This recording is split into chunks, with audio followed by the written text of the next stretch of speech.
thechefyouandi.com. Hi, I'm Kathryn Raaker of The Chef You and I, and we're on location today, which I'm really psyched about, at Sabasong Farm in Brooksville, Kentucky. And our host today and our chef today for cheese making is Carolyn Boatman, and she's also an innkeeper, an entrepreneur, and an artist, all in one. And you know, I've always wanted to learn how to make cheese, Carolyn, because you know, cheese is one of my favorite things in the world. And after living all over the world, I've tried cheese from everywhere. And you're making what kind of cheeses today, and how long have you been making cheese? I've only been making cheese for 9 months. Really? So I'm a very beginner cheesemaker. So well, I'm a real novice. I've never made it before, and I can't wait to see how it's done. So let's start today. And one of the things that you have showed me is the different cheese books that you've learned from. And this is your Bible, right? Yes. This is your cheese making, home cheese making. And anybody can do this, Carolyn? Is Anybody it really hard? can do simple, fresh cheese. The hard cheddars are a little more difficult. The Swiss, that's real difficult. They get very complicated. Cheese is not a simple thing. It's like science. Really? Oh, so we're in like a scientific research lab making it, right? And it's very experimental. Really? It all depends on your milk. It depends on the area of which your animal that you milked eats. If they eat grain, if they eat grass, that all affects their milk. Now, one of the things that we're going to, hone in on in just a moment is that all the milk's the same for all these different cheeses, isn't it? For goat cheese, and then if I decided to make ricotta with cow milk, right, it would be a different flavor, different color, but basically it's the same. The same cheese. Right. There are different feta. You're not going to make feta with cow milk. You're it's not. Goat milk. It's goat milk. That's what makes feta. Chev means goat. Okay. And so it's a goat specialty.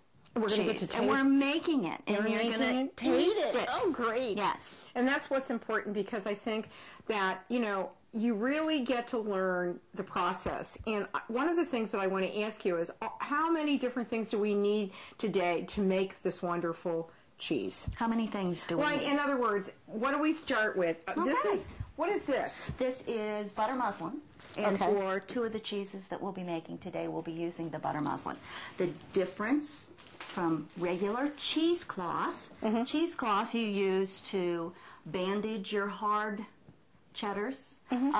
You sometimes can drain if it's a coarse cheese. But today the cheeses we're making, Chev, feta, we're using the butter muslin, right, because it's a finer knit, finer stitched cotton.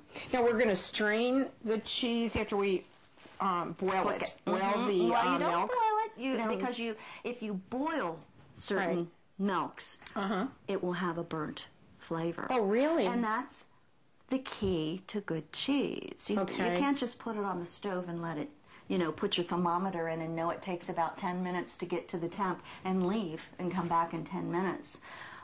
Your stove might be having a good day and it might just heat it up a little quicker and you've got burnt. Now that would be another taste. Yes, that would. Knowing me, because I don't waste anything, I'd still finish out the cheese and call it something new.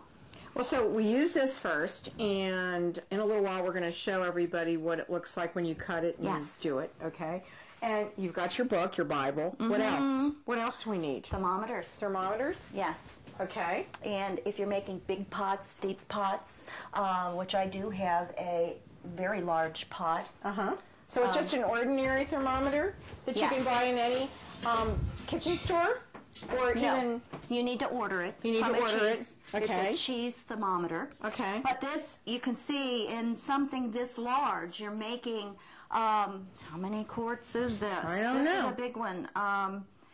This is like 20-quart pot. You make that much cheese? I haven't. Oh, you haven't? I haven't, no. Okay. But I make more than my 2 little pots would make. So Right. And I how thought much I might as well cheese- go for the big pot while I'm buying it. Now, how much cheese will this make? That will hold.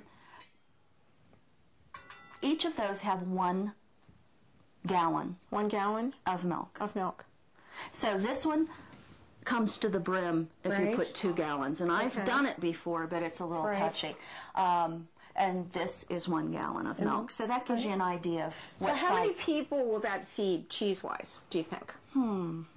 6, 8, 10, 20? Well, it depends on what you're doing with it. If you're making lasagna with your ricotta, you probably want to make 1 gallon of ricotta. Today Okay. we're going to do a 1/2 gallon of ricotta, a 1/2 gallon for the chèvre, Right. and a full gallon for the feta. Right. And we're going to use this milk. It's the same. This is all goat milk, right? All goat milk. All goat milk. And you know, for some reason I thought it would be more yellowish looking, but it's not. It's pure white. It's pure white. So, anyhow, I want to get a shot of this. I want to get a shot of what it looks like ahead of time. And how long is it going to take us to boil this, Carolyn? It's going to take probably 15 minutes to get it to 15 the temp. minutes. Now, do you have to stir it the whole time? No. You just let it go? Well, no. You put your thermometer in it. Right. And you just kind of watch it. Okay. And you keep an eye on it. And Keep it'll an move eye on up. it. And the first time you ever made it, it must have been fun. Was it fun?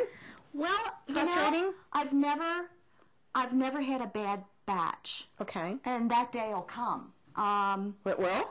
I'm sure. Not today, I'm though. sure. Not today. I Not hope not. today. You never know. Yeah, you never know. As I start to get braver and make different types of cheese, there's a lot of cheeses out there. Now, you haven't tried a port wine cheese yet, No. have you? I can't that wait would to be do wonderful. that. It would. Yeah. Because I love port wine. Yeah. And we're going to have wine today with all of our cheeses, right? Yes. And what kind of wine is that? It is blueberry wine. Ooh, I love blueberries. Stonebrook Winery. And it's here. It's in Kentucky. Melbourne, Kentucky. Okay. It's local. And we need to take a short commercial break. We'll be right back with Carolyn Boatman, the innkeeper at Sabbath Song Farm in Brooksville, Kentucky.